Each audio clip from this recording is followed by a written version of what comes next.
En complément de ma vision, moi je suis le coordinateur du pôle conseil, donc avec l'équipe, on est 7 ou 8 à peu près, je me souviens plus parce qu'on est une équipe qui grandit tout le temps.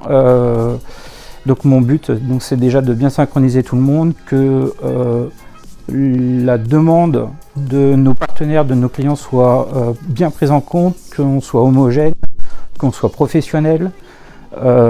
Et très pragmatique, encore une fois, dans les solutions que l'on apporte aux franchises.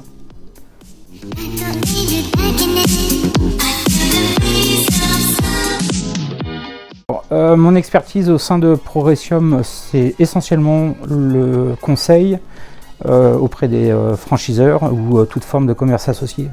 Enfin, j'aime pas trop le terme de conseil, moi je me considère plus comme un ingénieur des réseaux. C'est-à-dire que vu ma formation, mon parcours, c'est d'accompagner les têtes de réseau à bien se préparer à leur métier de franchiseur, parce que c'est un métier qui est vraiment nouveau, ou alors de se réadapter à son marché, et donc de travailler main dans la main de façon pragmatique dans l'atteinte de leurs objectifs.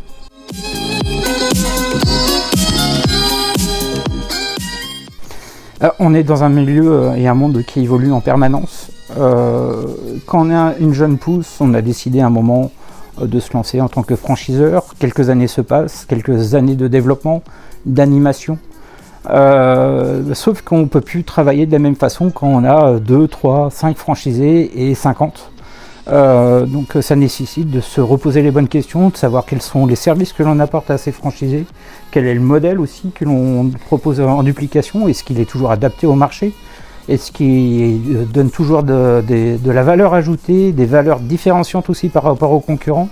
Est-ce que le droit d'entrée, par exemple, que je demande, vu ma notoriété, ne doit pas être retravaillé, recalculé? Est-ce que les budgets de communication, de recrutement sont suffisants? Toutes ces questions-là sont importantes. On ne peut pas se permettre de rester toujours avec le même modèle économique que l'on a créé au début de la création du réseau et puis quelques années après.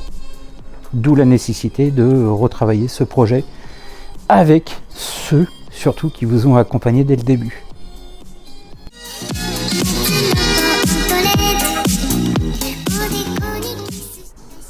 Ma plus belle réussite, j'en ai plein. J'en ai pas une seule à mettre en exergue. Je pense que mes plus belles réussites, je les verrai des jeunes pousses ou des enseignes qui ont fait appel à nous pour se restructurer, pour se développer, existent encore, soient pérennes, que les fondateurs ou les dirigeants aient pu faire vendre ou transmettre leur enseigne, leur tête de réseau. C'est toujours gratifiant. Moi, j'ai toujours eu cette notion-là aussi qui était importante, de pouvoir les voir, même tout en humilité, mais d'aller voir des anciens franchisés que j'avais installés, qui m'ont invité à leur pot de départ à la retraite, parce qu'on a participé à leur projet, à la réussite de leur projet. Donc j'ai pas une enseigne à mettre en exergue, mais toutes les personnes que j'ai rencontrées, toutes les rencontres, tout l'accompagnement qu'on a pu faire.